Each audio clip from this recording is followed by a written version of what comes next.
Jueves chunkapichkayuq diciembre punchawmi audiencia hallarirun huk minuto upallaywan. Hipa punchawkuna Perú suyupi wañusqakunamanta. Chunka kimsayuq constitucional mañakuykunatam votanapaq sahirunku. Hatipaykunapim kachkan Fonaviman qullqihupunapaq leykunapa kontrampi. Hinaspapas rantipakuqkunata usuramanta amachanapaqwan.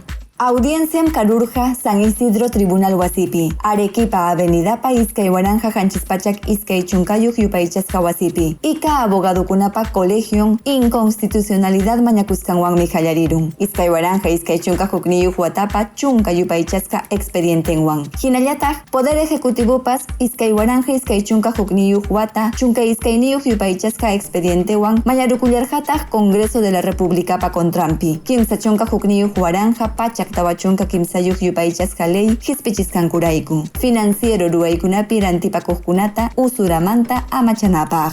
Hina hipallanmanmi hatiparullankutaq Poder Ejecutivopa inconstitucionalidad mañakusqanta Congreso de la Repúblicapa kontrampi. Kimsa chunka hukniyuq waranja pachak hanchischunka kimsayuq yupaychasqa ley hisp'ichisqanmanta. Iskay chunka isqunniyuq waranja suqtapachak iskay chunka pichqayuq yupaychasqa ley ruwachisqa kananpaqpuni. Kay leywanmi kamachinku Fonavi qullqita llamkapakuqkunaman hupunapaq. Aswanraq COVID chunka isqunniyuq sasachakuykunapi kaqkunaman.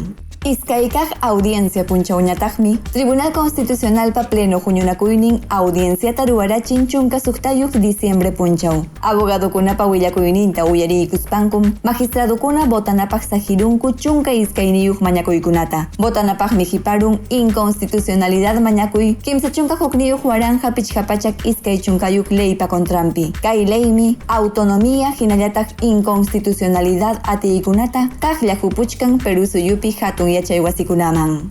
Tribunal Constitucional Pleno ukupim huñunakuchkanku Francisco Morales Sarabia Umalliq, Luz Pacheco Serga Vicepresidenta, Gustavo Gutiérrez Tixe, Helder Domínguez Jaro, Manuel Monteagudo Valdés, hinallataq César Ochoa Cardich magistradokuna. Huñunakuypim mana karhachu magistrado Augusto Ferrero, licenciawan kasqanrayku. Tribunal Constitucional.